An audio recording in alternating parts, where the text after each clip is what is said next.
So, I'm making a prototype or a model of this Sporran that I found on Pinterest.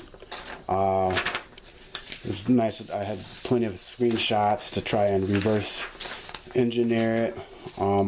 It'd be nice to have it 3D so I could actually look at the actual manufacturing. I'm going to have to guess on some things, but I've made a Sporran before.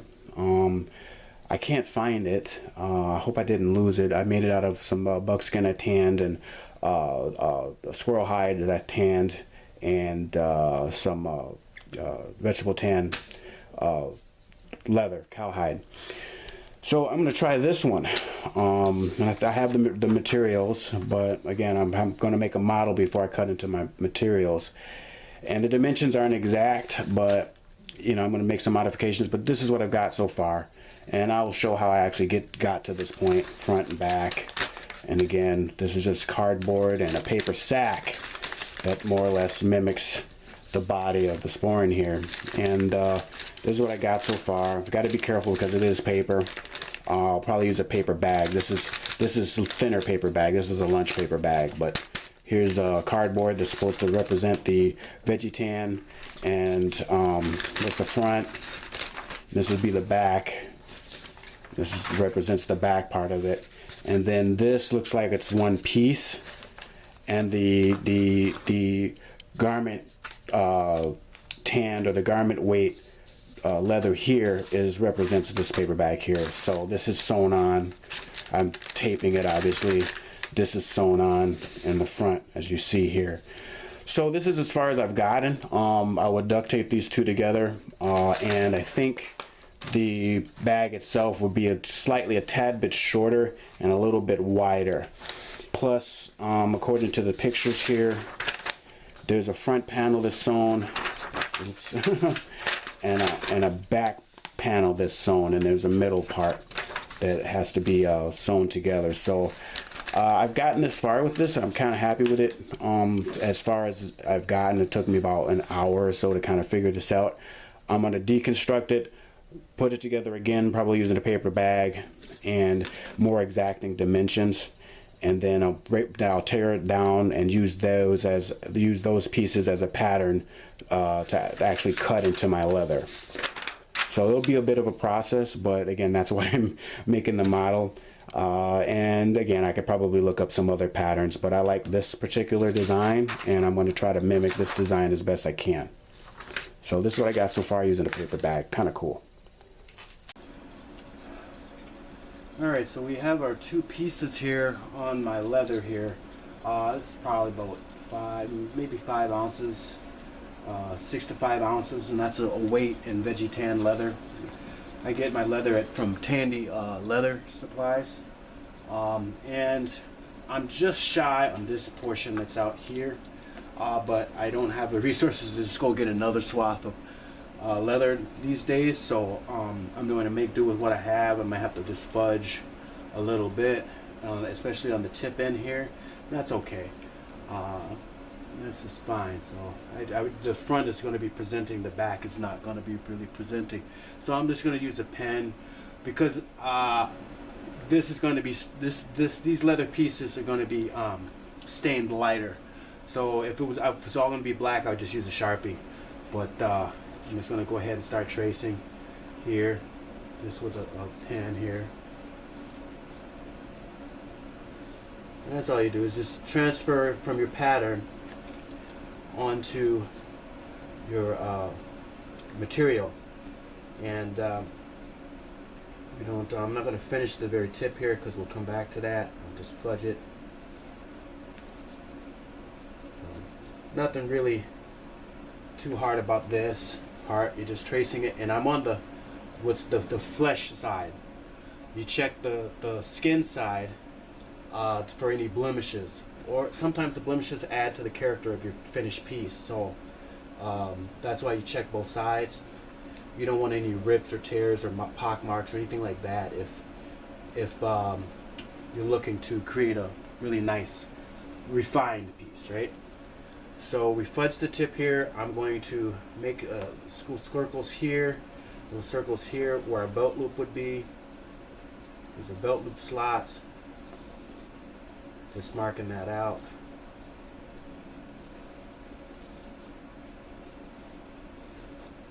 And then, so yeah, and then our little button hole here, I made sure I marked that. And I just pull that off. Oh, I'm missing a little piece here just for clarity, so I got to line it up. Be careful when you're doing that sort of thing, this sort of thing, so you're really accurate. Okay. So yeah, that's the piece that I'm missing. So the tip is a little off there, but that's okay. I think it just meets it.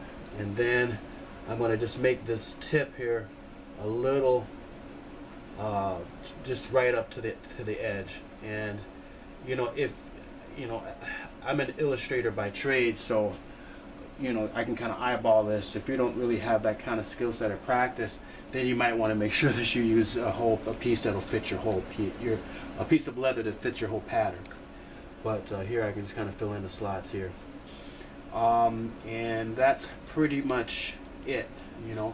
And then on this piece here, I can go up here and trace out this piece.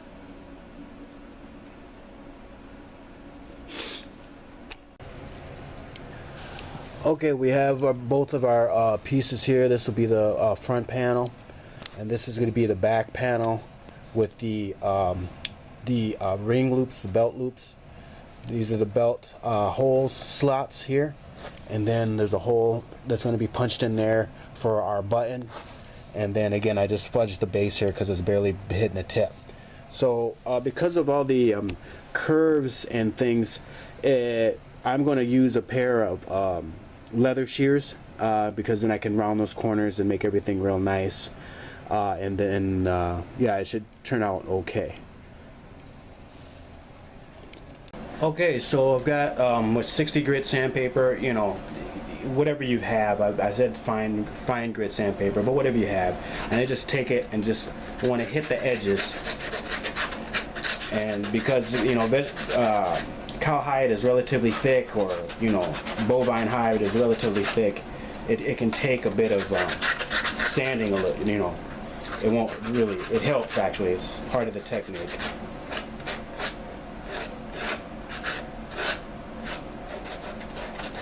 And it also helps you shape certain edges if they're kind of not to your liking or too rough or something like that.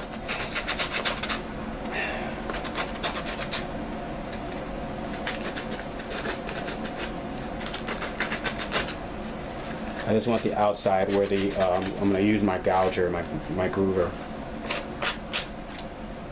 like that. So that kind of smooths things out. Do the same for this piece.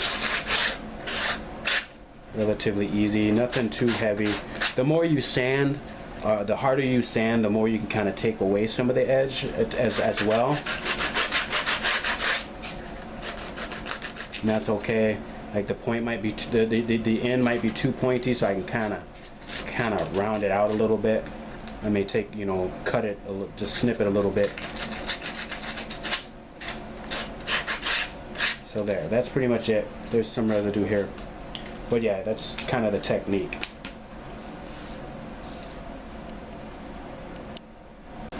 Okay, so now this is where we want to measure twice and cut once. Because I want to know exactly where I need to use my gouger on the front panel. So basically all the way around. And then I'll need a gouger for when I do this double loop lacing around the front. And I think this is a different style. There's a few styles of double loop lacing, and I have a book on different styles like that. I'm going to go with the one that I'm most familiar with and I know it'll still look nice. And on the back piece here, so it's laced to the bag. It's laced to the bag here, up front here. We'll worry about that when we get there. It's hole punched on the ends here, so that's why we have the ears of the leather that we cut out. That's why we have these ears here. These ears are going to fold back like that. This represents where the loops will go, so the belt connectors can hook on. And then, so I don't really need to gouge here. We're going to eyeball that when we get to that part. But I only really need to gouge on the back piece, it looks like, according to the reference here, from the bottom of this loop all the way around to the other side. So that's what we're going to do, and then I probably will need to hole punch.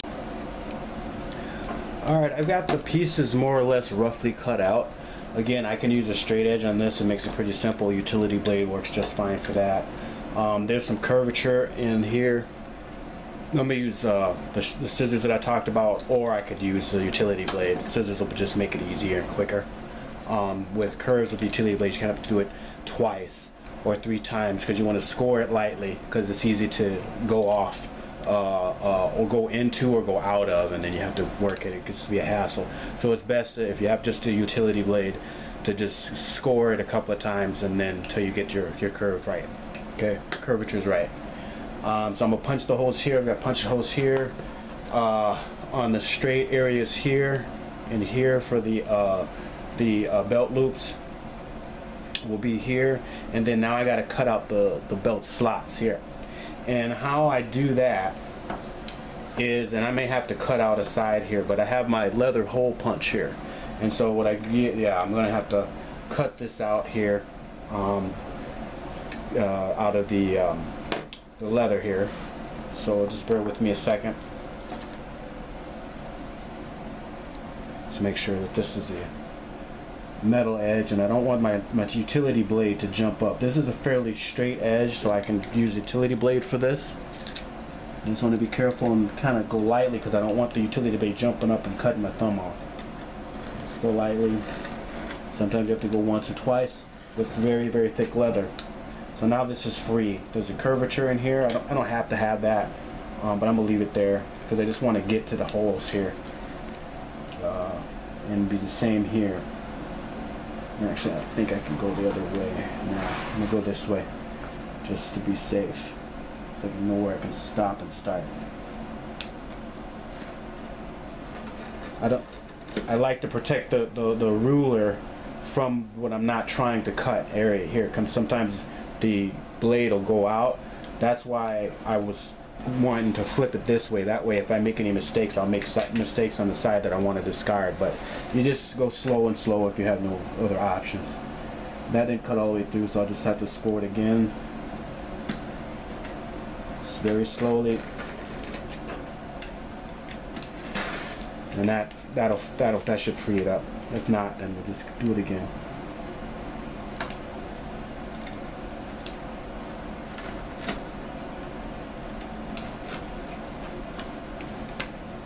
That frees it up. Okay, so essentially I'm gonna have to do the same thing with the slots here, but what I like to do, so I have a stop, is I find the right diameter that I want on my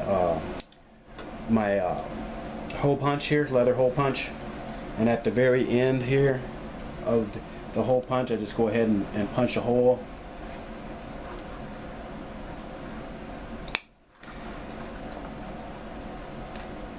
And that'll stop that. That's like a trick, even if it's not dense material, like the garment weight leather that we'll be using for the body. You will use a hole as a stopper, so that if your slots rip, they don't rip all the way through. It's just a little trick, because the holes, the rounded areas will keep the fabric from continuing to split. So that's why you put the punches in, and then I can align my utility. Oops, you gotta always close your blade. Can align my ruler up with the slots here. So let's do the other side real quickly.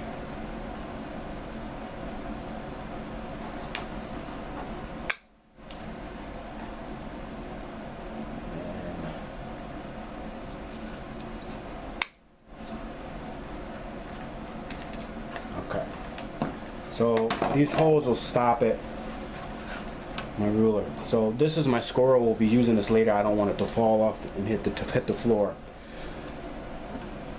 So next, I'm just gonna align my ruler up on one side of these circles, and then make a cut Sometimes you have to do once or twice. And then oftentimes you can feel it sink into the other hole, which lets you know when to stop cutting. Because if I didn't do this, sometimes you'll go too far. Okay, and I just go to the other side, make sure that went all the way, yep, that went all the way through to the other side. And oftentimes you can leave it like this, and the holes, this will now it won't rip away, right? But I want the holes, I want the slots to be open. You know, you could finish it, you could leave it right there, depending on the project. But for this one, I want to do it that way. I'm gonna do it this way.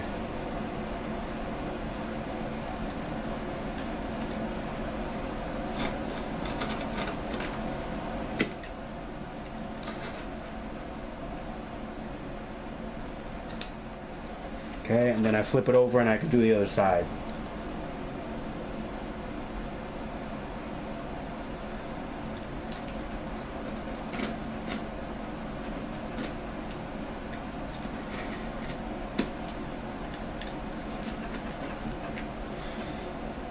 And hopefully we should be able to, yep, it'll pop right out. So that's our slot right there. Okay. So we'll just do the other one, and then I'll go to my scissors and just cut out the shape.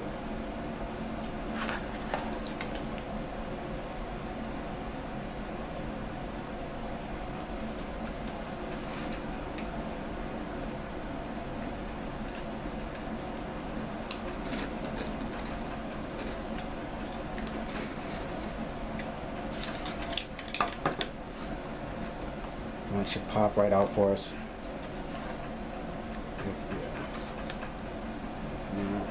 We'll just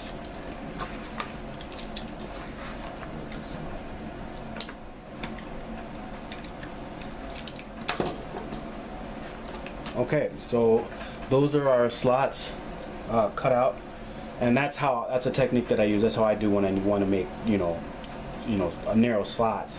And so I'm going to take my leather shears and just start cutting in the curvy areas here. But in the meantime, and I can do the hole punch anytime, and they don't, on these type, they don't really, of punches, they don't really give you what type of what size, excuse me, what diameter. I think it's on the carton, but anyways, I'm gonna go with a smaller diameter for the holes, just so that they're not too big. Just make sure that that's right where I want it. Get that all cut or punched in. Okay. That, and then punch the holes in this piece here.